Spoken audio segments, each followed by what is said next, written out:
Welcome to the Slop Temple. We pray this video helps. You start by gathering the visual assets you'll use. Pick a clean Rolex-style dial image and crop or remove background so the watch numbers read clearly. Once you have that image, put it in a dedicated photos album on your iPhone and make sure photo syncing is enabled. Then open the Watch app because you'll create a photo face next. This lets the Apple Watch use your image directly. Make sure the images are synced before moving on so the face creation is immediate. You'll now build the face.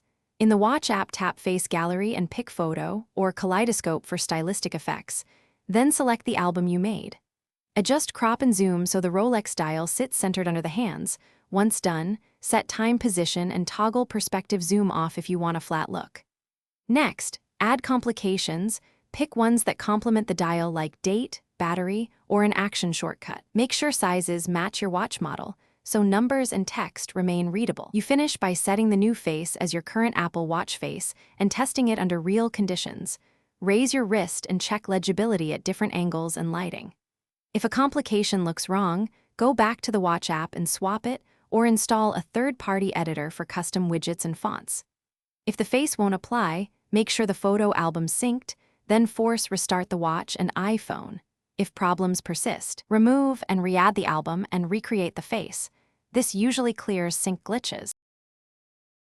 Thanks for watching. Consider subscribing if we helped you.